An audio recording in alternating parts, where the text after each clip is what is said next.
No, it's not a fashion statement. There's a reason Keldors wear breathing masks. These humanoid sentient beings are native to the planet Doran, which is known for having very low oxygen levels. Considering that Keldors lived on a planet that barely has any oxygen, this gas is toxic to them. This explains why they need to wear breathing masks. And those goggles? They're not there for style either. Keldors need to wear them to keep their eyes from drying out when they're in any other atmosphere aside from Doran. Jedi Master Plo Koon is undoubtedly the most prominent member of his species. He was one of the most respected members of the Jedi High Council during the final days of the Galactic Republic. Master Plo was even one of the most gifted Jedi during this time, being one of the few Jedi capable of using electric judgment, which is a Force lightning variant that didn't turn him into an ugly mess or needing to tap into the dark side. Master Plo, like with most Keldors, was considered unattractive by galactic standards. They have wide, gaping, toothless mouths with tusks jutting out of the sides of their jaws. Think of a Predator in the Predator movie franchise, but not as scary and ugly. Keldors also have dark eyes and hands with only 3 fingers. They also have thick skin that allows them to survive the cold vacuum of space for a while. These people also have quicker reflexes than a regular human because of an extrasensory organ found in their heads. This might be another reason Plo Koon was considered one of the best pilots in the Jedi Order, alongside Anakin Skywalker, that is. Although they may look scary, Keldors are more sophisticated than you'd think. Their people have long been aware of the Force even before they joined the Republic thousands of years ago. They are more Force-sensitive to it than most species, and it's been a big part of their culture and tradition through their Force-sensitive sages. However, the Keldor sages often use their Force powers for weather control. That might explain why Plo Koon can use his version of the Force lightning without succumbing to the dark side. The Bith might be the closest thing to your conventional definition of what an alien looks like, or just how the alien emoji looks. Similar to these gray aliens, they have large heads, small mouths, noseless faces, long fingers, and large dark eyes. But instead of gray skin, they come in different shades of pale pink, red, and yellow. But while they look humanoid, their biology is very different from humans. Bith exhaled through their skin and only have 1 lung. Their eyes, as big as they are, can see microscopic details on nearby objects. The trade-off, however, is that they are extremely nearsighted, making them bad pilots. Their ears are also so sensitive that sonic grenades make them feel like their heads are exploding. The Bith are native to the planet Clactor 7, a planet with a long history that dates back millions of years. Their planet's long history is the reason the Bith are considered one of the oldest civilizations in the galaxy. However, their planet suffered an ecological disaster long ago because of a chemical war.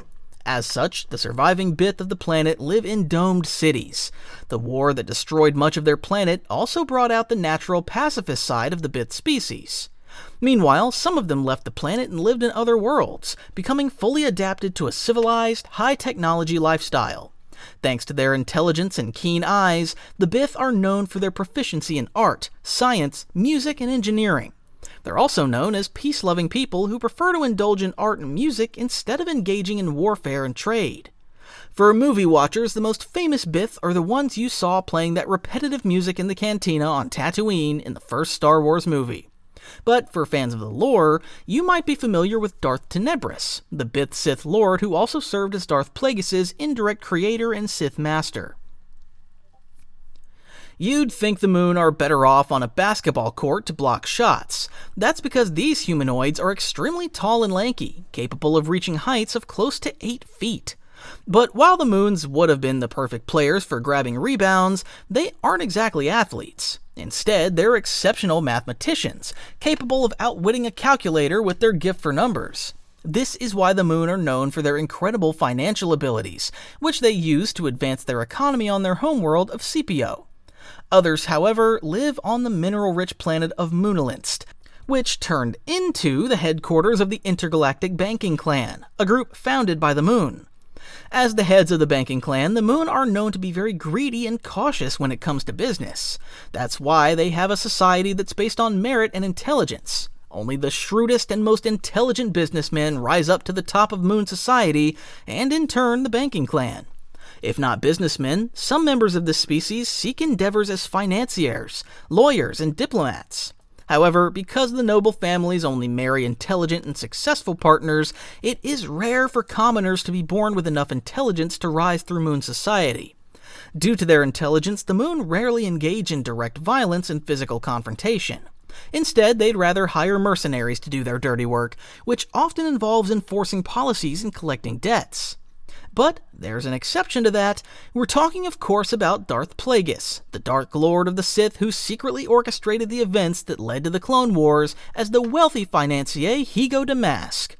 Plagueis was also the master of none other than Darth Sidious, and part of this famous line. Did you ever hear the tragedy of Darth Plagueis the Wise? If there were ever a species born to be grunts, that would be the Gamoreans. These are the guys you'd hire for good money to walk with you wherever you go, because no one's going to want to mess with large and stocky creatures that look like they're a cross between a pig and an orc from Lord of the Rings. However, not all Gamoreans share the same features. Usually they have greenish skin and huge frames that look like they had an entire gem in their mother's womb, but in some cases, Gamoreans can be skinny and have blackish or brownish skin. Still, they are often big and strong. That explains why most other species consider Gamoreans as mindless brutes. While they may not be the smartest people, Gamoreans are still sentient and have a certain measure of intelligence. Still, most of them aren't capable of speaking Galactic Basic due to their vocal apparatus. That's another reason other species think they're on the dumber side of the spectrum. Of course, there's also the issue of their aggression. Gamoreans are warring people who often go to war with rival clans instead of living in harmony under a clear and organized government system. Hence, it is rare for them to live past 45 years. Gamoreans are native to the planet Gammor, which is a green and agrarian planet in the Outer Rim. Often considered a pleasant planet because of its rich nature vibe, Gammor is, nonetheless, off the vacation plans for most interstellar travelers because no one wants to get caught between a war of two Gamorean clans. But while they may not be smart, the Gamoreans' strength and ferocity make them ideal bodyguards for crime lords in the Outer Rim. Most notable are the two Gamoreans who once worked under Jabba the Hutt, and eventually Boba Fett. Unfortunately, both those guards saw their deaths during the Battle of Mos Espa in the Book of Boba Fett. Rest in peace. Tough jobs don't need tough people. Instead, they need Ugnots, because these guys are considered the hardest working people in the galaxy. They may be smaller and weaker than most species, but their work ethic is double that of your average 9-to-5 employee. That makes them worth every credit you can pay them. They're willing to do the dirty work and will hardly complain about it. Ugnots, however, aren't the most aesthetically pleasing people. They look like walking pigs with their porcine looks and pink skin. Some of them even have tusks, which they use to fight one another to show who's more dominant. Despite that, they are resilient and tough people and a lot stronger than their size makes them seem. They can even live over 200 years, which guarantees more centuries of faithful service for an employer. Native to the planet Ginties, Ugnots eventually settled on Bespin, which is now considered their homeworld. Most of them live in Cloud City, which has become their adoptive hometown because Ugnots have been settling on it for hundreds of years. This goes all the way back to when Ecclesius Fig, a Corellian industrialist, built Cloud City. He hired countless Ugnots, knowing these people work fast and efficiently without complaining about the work hours and the lack of benefits. Eventually, he gifted them part of the lower levels of Cloud City, which the Ugnots populated and learned to call home. However, you can find Ugnots all over the galaxy because everyone knows how hard-working they are. One such Ugnot was Quill, who was once a slave under the Empire before retiring as a moisture farmer. Quill formed a good relationship with the Mandalorian bounty hunter Din Djarin before perishing at the hands of some stormtroopers when he tried helping him and Grogu. I genuinely felt so bad when watching that scene. I really loved Quill. What a hero. I have spoken. It's not hard to miss a Celestine, especially with those large jowls, wrinkly cheeks, and massive black eyes that make them look like they can see right through your soul. They also have oversized ears that make them stand out. That's why they are the perfect pancake faces. Yeah. Celestines are known as some of the best pilots and navigators in the galaxy. Their large eyes allow them to see more than most species. Meanwhile, their equally large ears tend to help them stay alert, especially in a heated battle in space. On top of that, Celestines are known to be very hardworking and resilient people. Native to Solust, a volcanic planet with harsh terrain and extreme temperatures, Celestines evolved deep underground, where they develop their large ears and eyes for extrasensory purposes. They're also better at surviving extreme temperatures in comparison to other humanoid species. And since they basically evolved underground, they're great map readers, capable of memorizing routes just by looking at a map once. In terms of their culture, Celestines are actually very eager and open-minded, basically lacking any hint of xenophobia. They like embracing the cultures of other species and don't mind traveling all over the galaxy to explore different sights and sounds. But they are notorious for their practical jokes and shrewd business dealings, making them difficult to work with at times. Still, because of their physical attributes and openness, Celestines were invaluable members of the Rebel Alliance, often working as pilots. Nien Nunb was the most prominent of them because he co-piloted the Millennium Falcon together with Lando Calrissian during the Battle of Endor. And he's still the coolest Battlefront hero we've ever gotten. And you can't change my mind on that. Yeah. Trandoshan are kinda like space crocodiles walking upright and have an uncontrollable urge to chase and hunt things. As long as something breathes and moves, a Trandoshan will always be there to chase it down. Of course, true to their nature as lizard people, Trandoshans have tough, scaly skin that comes in shades of green and brown. This gives them a natural armor that has proven to be useful in combat. They're also naturally stronger than humans and other humanoid species, making them formidable warriors. Also, similar to lizards, if you chop a limb off a Trandoshan, he's eventually going to grow it back at a slow rate. However, as much as the Republic or even the Empire would have wanted Trandoshans as frontline soldiers due to their ferocity and strength, they have always been hunters by trade.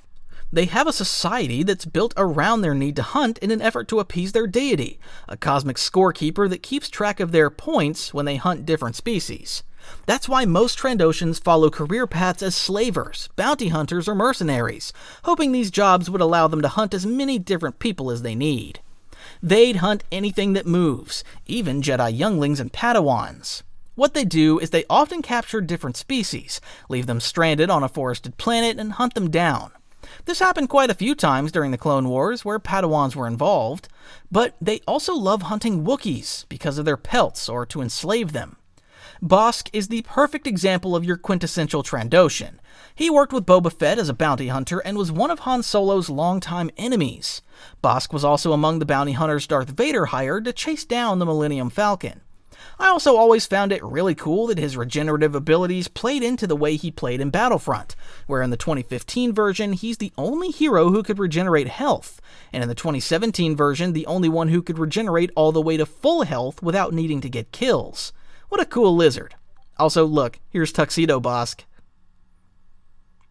The Dugs are guys who skip leg day a lot and only train their arms in the gym. At least that's what they look like. But Dugs, despite being smaller than most species, are actually quite strong and well-built people.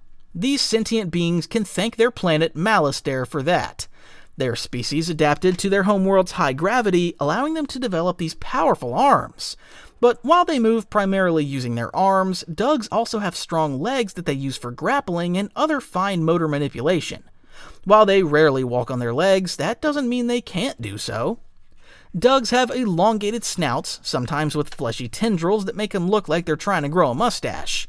They're also shorter than humans, barely taller than a human child. But like Chihuahuas, these short people have equally short tempers that make them very aggressive.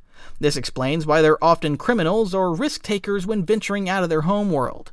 But when they're back home, Dugs are nothing more than just laborers who worked for the Gran, the people responsible for colonizing Malastare. That's why you can't blame Dugs for having short tempers, as they're spent hundreds of years as second-class citizens on their own home planet. The most famous Dug is probably Sebulba, Anakin Skywalker's chief pod racing rival on Tatooine. He was considered unbeatable until Anakin defeated him on 32 BBY before leaving Tatooine to train as a Jedi. Maybe Satan was never a demon after all. Perhaps he was just a Devaronian who crash-landed on Earth and turned into the devil himself. Whatever the case, Devaronians are basically demon-looking people who live on the planet Devaron. But it's important to note that male Devaronians are very different from their female counterparts. Males are your classic demons in the sense that they have red skin and large horns jutting out of their foreheads. There's a good reason they evolved horns, as Devonian males were the protectors of their people in their harsh homeworld, where predatory birds often hunted them. These horns served as their first line of protection. They even have sharp teeth to complete their scary looks. Males are also considered brutish, brash, and very aggressive. Some species even feel uncomfortable being around a male Devonian. On the other hand, females are docile, non-aggressive, and logical. They're covered in thick fur that ranges from brown to white. Females are also more humanoid in the sense that they have no horns and have prominent canine teeth. And female Devonians are often called to serve in politics and governance due to their more level-headed nature. But what is common between male and female Devonians is their dense build, having strong muscles and bones. This makes them very capable fighters, as they're stronger and more resilient than most species. Devonians are also known for their penchant for interstellar traveling, as they were some of the first people to learn how to travel from one star system to another. That's because male Devonians are urged by their natural need to wander through the galaxy. There aren't a lot of prominent Devonians in the galaxy, but Ezra Bridger was acquaintances with a certain Chikatro Vizago, a crime lord who ran the Broken Horn Syndicate on Lothal. While he's not the most pleasant personality, Vizago formed a good working relationship with Ezra and the Spectres, often trading information for services. The Mon Calamari are a noble, proud, and intelligent people known throughout the galaxy for being righteous. Of course, these people also stand out for a lot of reasons. Mon Calamari were fish-like amphibious humanoids known for their salmon-colored, often mottled skin, webbed hands, and large fish-like eyes. They are slightly shorter than humans and other humanoid creatures, with the tallest of their kind being 1.8 meters tall. They also smell of salt and sea, which is exactly what you'd expect from fish people from the planet Dak. Due to their physiology, the Mon Calamari are capable of living deep underwater without any breathing or pressure equipment. They don't even need to decompress when surfacing. In fact, they can stay submerged indefinitely and are right at home underwater. But while they may be fish people to most species, the Mon Calamari are some of the most technologically advanced and civilized species in the galaxy. They're known for their art, science, and creativity. Meanwhile, their tech is so advanced that their ship designs were the standard for the Rebel Alliance during the Rebellion era, and such ships are capable of holding their own against the bigger and more powerful Star Destroyers of the Imperial Navy fleet. The most prominent member of this species is none other than Admiral Akbar, who was one of the top leaders of the rebellion during the Battle of Endor. And now Akbar, please do your best and say the line. It's not a trap! Haha, you didn't see that coming. If you're a big fan of Dungeons & Dragons, you might mistake a Quorin for a Mind Flayer, and that's because they're both straight out of an H.P. Lovecraft novel in terms of their squid-like appearance. It's also interesting to note that the Quorin are kind of like the cousins of the Mon Calamari in the sense that they share the same homeworld, and like their fish-like cousins, they can breathe both underwater and in the open air. The problem is that the Quorin tend to be on the grumpier side of the family tree. Because of that, the Quorin and the Mon Calamari have been on conflicting sides for as long as anyone on Dak could remember. Still, the Quorin are actually misunderstood people, even if they look scary with their squid-like heads, long facial tentacles, and leathery orange or gray skin. They're smart and shrewd people known for being political experts and skilled engineers and mechanics.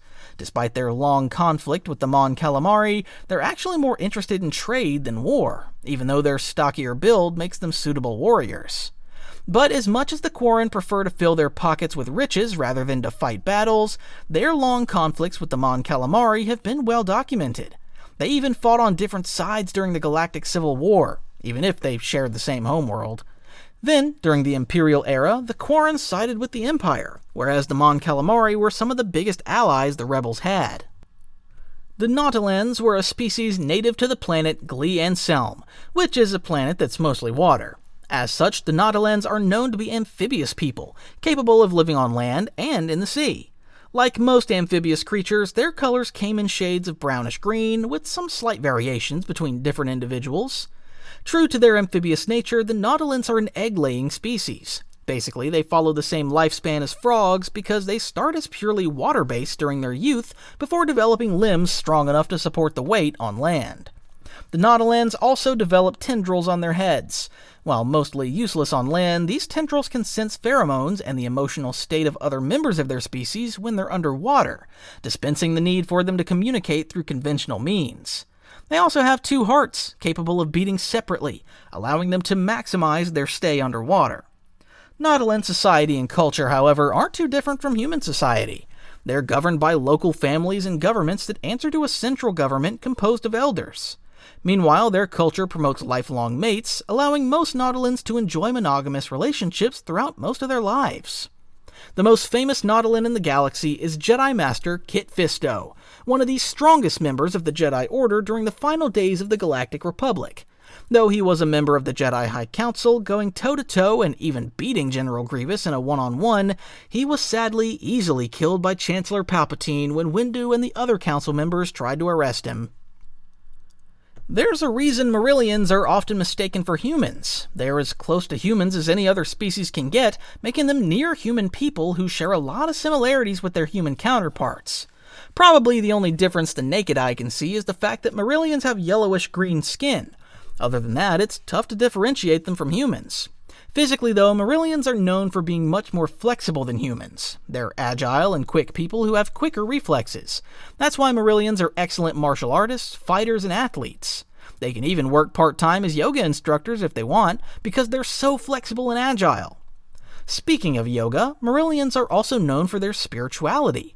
They're a serene people who believe in fate and destiny. They value inner peace, discipline, and their connection with the greater cosmic balance. So even if some of them may not be Force-sensitive, they naturally come with the kind of personality and temperament that's perfect for a Jedi.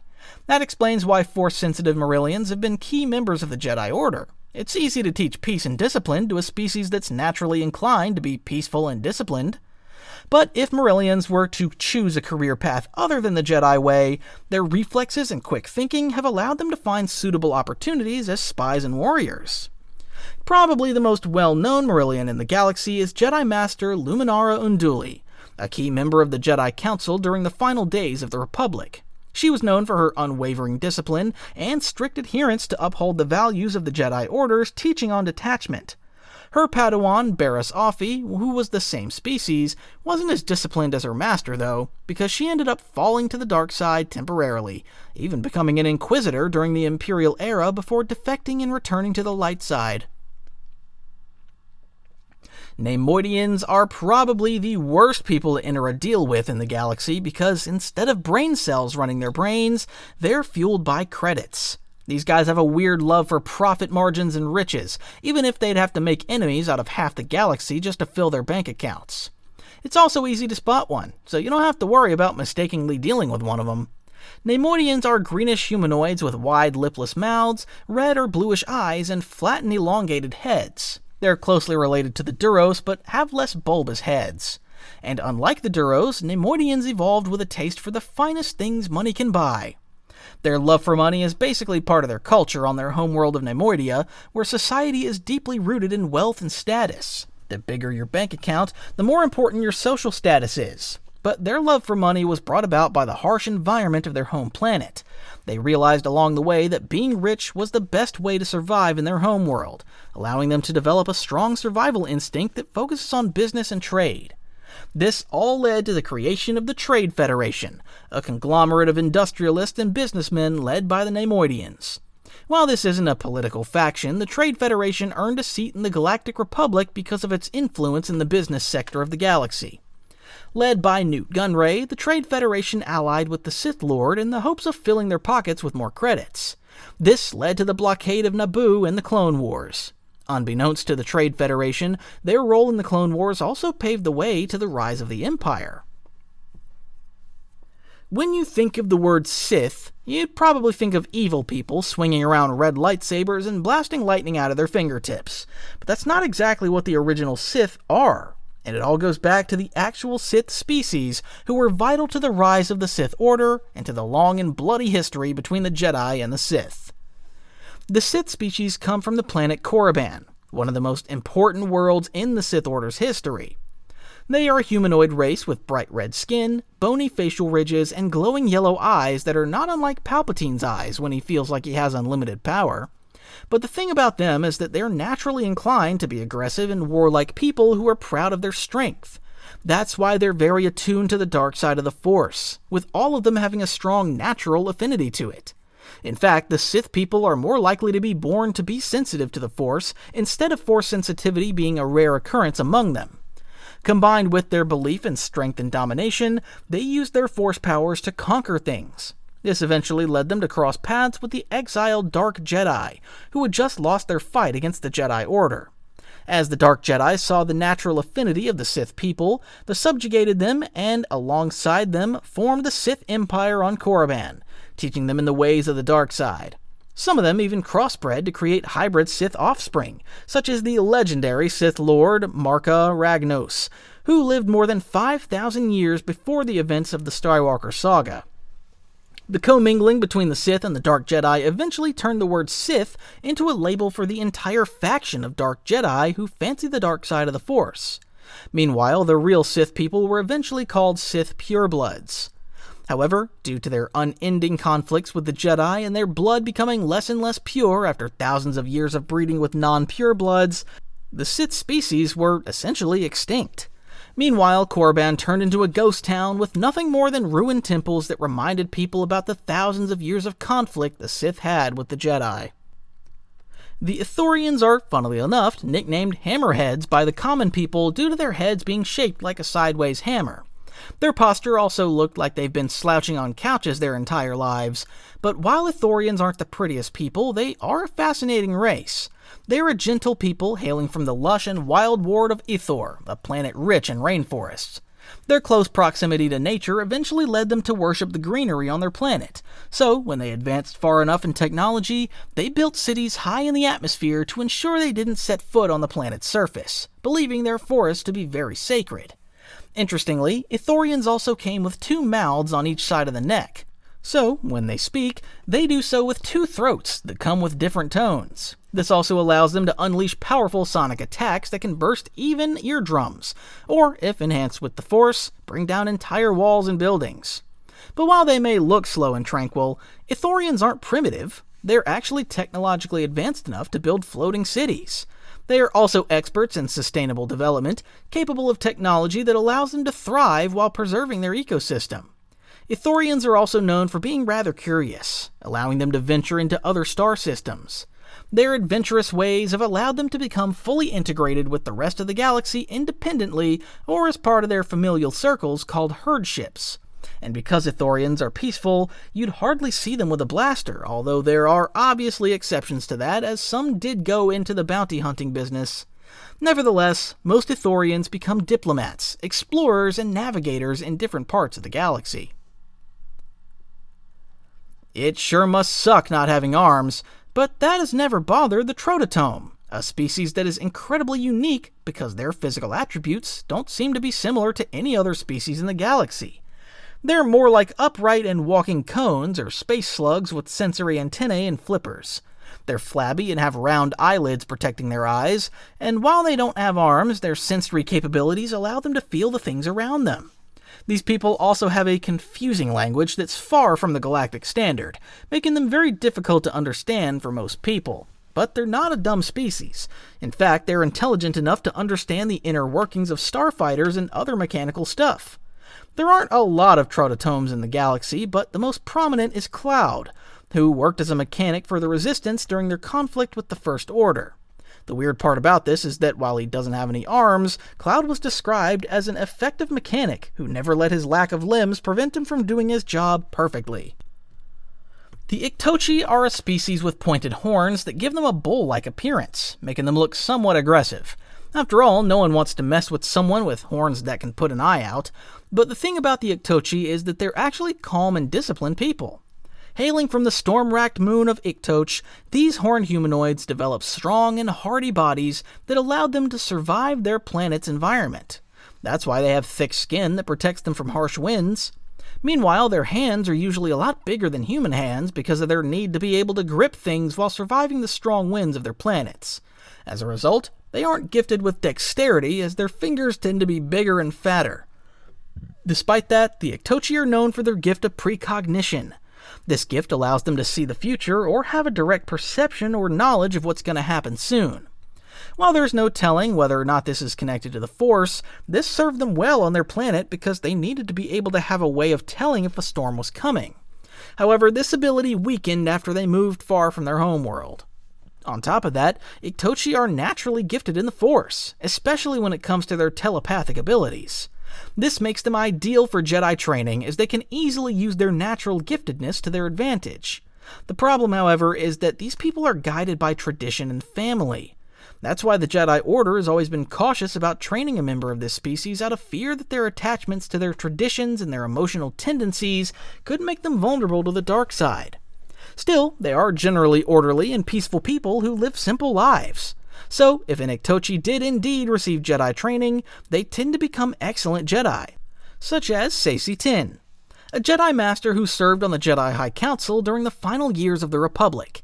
Tiin was an excellent pilot, however, neither his piloting skills nor his precognition abilities helped him when he was one of the Jedi Masters who attempted to arrest Chancellor Palpatine. There was also Darth Cognus, the third in line of the Rule of Two, who even before becoming a Sith, always used her precognition abilities to help her in bounty hunting missions. No matter how gifted you are in the Force and how good you are at waving your hand while saying the most convincing lines, you will never change a Toidarian's mind. Toidarians are essentially immune to mental manipulations by the Force, and that's not because they're strong in the Force or have very thick heads that the Force cannot penetrate. Instead, it's more of a fact that Toidarians are so willful that they develop strong minds. Force manipulation, after all, only works on the weak-minded. But while they may be able to resist Jedi mind tricks, Toidarians aren't the most gifted people in terms of their physical attributes. They're small, not even bigger than children, and have long snouts and grump faces. They're also quite stout and stocky. Toidarians barely walk because they'd rather use their small wings to move around. But this biological attribute was a product of their evolution on the planet Toidaria, a swampy world where the Toidarians needed to float around instead of getting their tiny legs stuck in the swamp. Culturally, Toidarians are known for being savvy and shrewd people who are driven by profits. They only speak one language, which is the language of money. As long as the money is on the table, Toidarians are willing to get into the conversation. That's why most Toidarians become traders and merchants. Of course, there's no Toidarian more famous than Watto, the junk dealer from Mos Espa. He, Obi-Wan Kenobi, and Darth Sidious have one thing in common, and we're not talking about their power. Instead, we're talking about the fact that they were once masters to Anakin Skywalker, who used to be a slave under Watto before Qui-Gon Jinn bargained for his freedom. So, while Watto did end up losing all his fortune along the way, at least he could brag about once owning Darth Vader. If that's something to brag about, that is. Anyway, that's it for this video. Please like and subscribe.